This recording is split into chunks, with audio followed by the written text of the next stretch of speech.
A man does not lose his power in public first. He loses it in private, in the moments no one sees, in the quiet negotiations between what he knows is right and what he is willing to do instead. Most men think collapse begins when life falls apart on the outside. It does not. It begins much earlier, when a man starts betraying his own standards in silence, late at night, in distraction, in avoidance, in the small surrender that seems harmless because nobody is there to witness it. But that is where the fracture begins. Not in failure, but in self-betrayal. Every time a man chooses relief over truth, ease over discipline, impulse over command, he weakens something central in himself. He may still look composed. He may still speak with confidence. He may still move through the world as if nothing is broken. But once he stops trusting his own word, his strength is already leaving him. Because power was never just about appearance. It was about inner authority. And the moment a man can no longer stand firmly inside himself, everything outside him becomes unstable. What destroys a man is rarely the visible fall. It is the hidden decision, repeated often enough, that turns his own soul against him. What weakens a man is not desire itself. Desire is only raw force. The real danger begins when he places that force above what he knows he must become. The issue is not that he feels hunger. The issue is that he starts obeying it. That is where the corruption enters. Because every private act of surrender teaches the nervous system a brutal lesson. It teaches a man that his principles are negotiable. It teaches him that pressure is enough to move him. It teaches him that relief matters more than alignment. And once that lesson is repeated often enough, something inside him begins to break rank. Shame appears first, then self-distrust, then hesitation, then a subtle loss of force that touches everything. His decisions lose sharpness. His attention loses discipline. His will loses credibility in its own eyes. This is how a man becomes divided against himself, not through one dramatic fall, but through a pattern of quiet permissions. He keeps choosing what eases him over what builds him, and each choice lowers the authority of his own voice. Eventually, he no longer needs an enemy to weaken him. He has trained himself to do it from within. This is why so many men appear capable yet feel hollow. They have not lost intelligence. They have not lost potential. They have lost trust in their private word. And when a man no longer trusts himself in secret, courage begins to leave him in public. That is why weakness almost never announces itself at the beginning. It does not arrive as ruin, it arrives as erosion. A man starts losing ground long before anything in his outer life appears broken. First, his attention becomes easier to steal. Then hard tasks feel heavier than they should. Then delay becomes a habit. Then discomfort begins to feel intolerable. He still goes to work. He still answers messages. He still speaks as if he is in command. But beneath the surface, command is already slipping. His impulses are no longer being governed. They are governing him. This is what makes inner decline so dangerous. It hides behind normalcy. A man can look functional and still be fragmenting in places no one else can see. He can smile, perform, even succeed in small ways, while privately feeling hollow, scattered, and tired of his own compromises.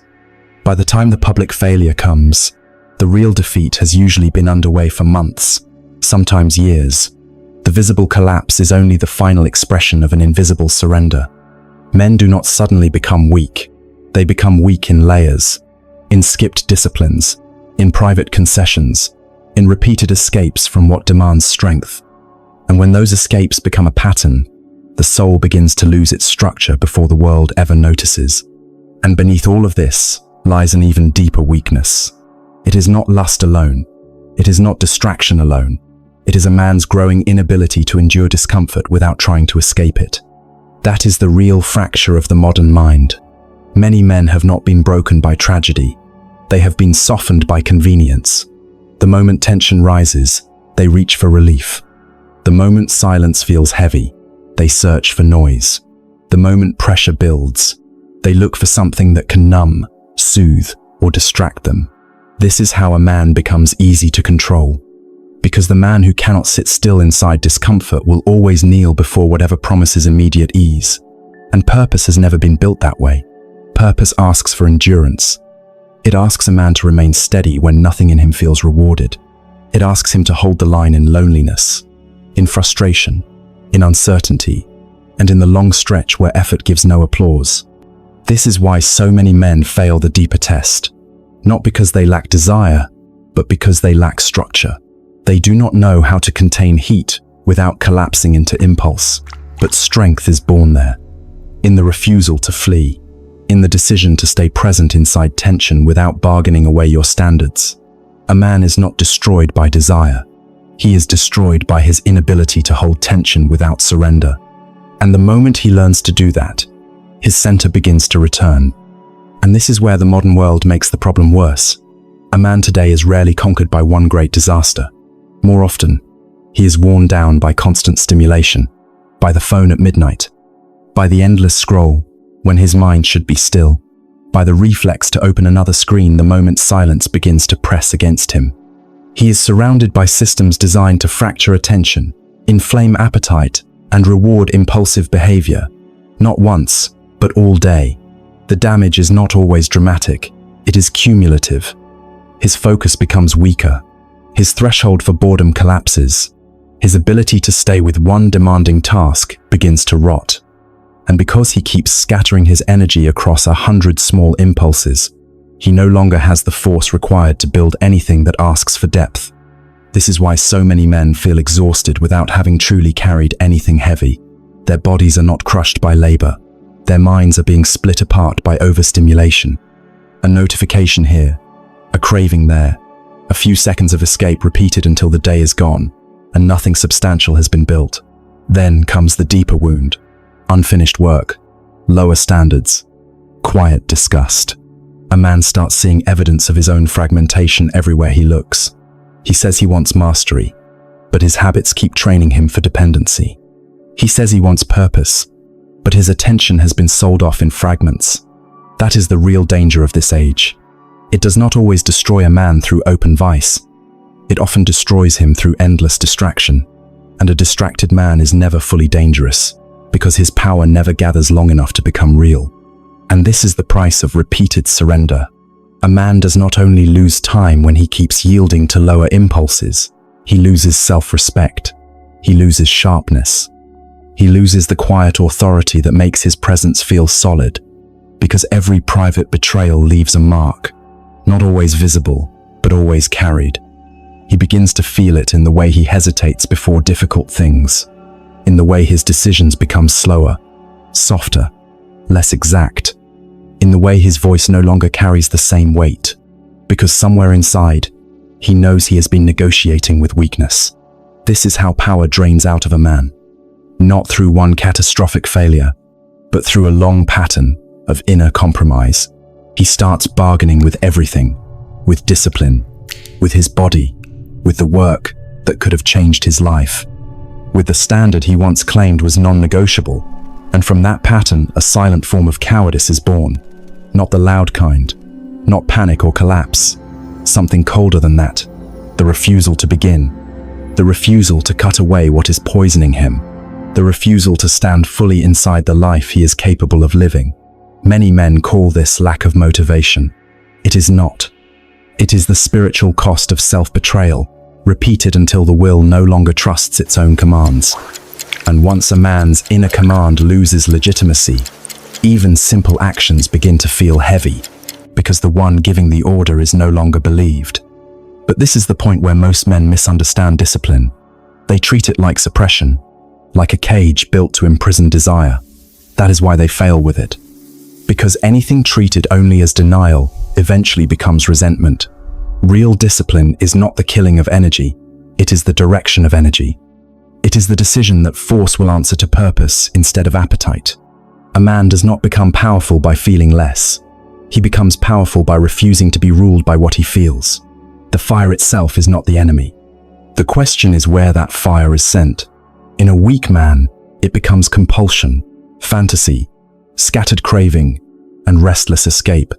In a disciplined man, that same force becomes labor, focus, training, creation, endurance, and mission. Nothing is lost. It is reorganized. This is why mastery is not numbness. It is command. It is the ability to stand in the presence of hunger, heat, impulse, even longing, and still decide what serves your life and what does not. Many men try to become stronger by trying to feel nothing. But deadness is not strength. It is only another form of defeat. Strength is to feel the pull and remain unbent, to feel the storm and still choose direction, to carry intensity without becoming its servant. That is when discipline stops feeling like punishment and starts becoming power. Because the man who can govern his energy no longer wastes his life fighting himself. He begins using himself. And this is where real structure begins. A strong man is not strong because he always feels disciplined. He is strong because he has built something inside himself that does not collapse every time his feelings change. He has principles that do not move. He has boundaries that do not negotiate. He has rituals, standards, and repeated actions that keep his life from being ruled by whatever mood visits him that day. This is the inner fortress most men never build. They wait for motivation, then wonder why they remain unstable. But motivation is too fragile to govern a serious life. A man becomes reliable only when his structure is stronger than his impulses. Every time he chooses purpose over pleasure, he lays another stone. Every time he keeps a promise in silence, he reinforces the walls. Every time he remains inside discomfort without fleeing, he strengthens the gate. This is how self-command is built, not in one dramatic act, but in repetition, in private decisions, in standards upheld when no one is watching. Over time, those decisions stop feeling like effort and start becoming identity. The man changes because the pattern changes.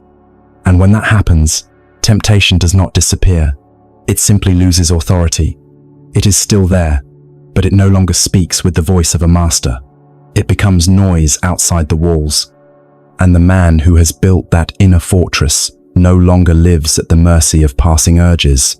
He lives from structure, and structure gives him sovereignty. And that is how a man's strength returns. Not through performance, not through noise, not through the temporary fire of motivation. It returns the moment he stops betraying himself in silence. The moment his private conduct begins to match the standard he speaks about in his mind. Something inside him starts to come back online. Clarity returns first, then steadiness, then a certain weight in his presence that cannot be faked, because it was earned where no one was watching. This is what so many men are really missing. Not talent, not intelligence, not even desire. What they are missing is inner alignment. Their power is scattered because they are divided. But when a man is no longer split against himself, he moves differently. His decisions become cleaner. His attention becomes harder. His voice carries more force because it is backed by a life that obeys it. A dangerous man is not a man without impulses. He is a man who is no longer ruled by them. He has stopped chasing sensation. He has stopped bowing to appetite. He has built himself into someone his own soul can trust again. And from that point forward, he does not live from craving. He lives from command.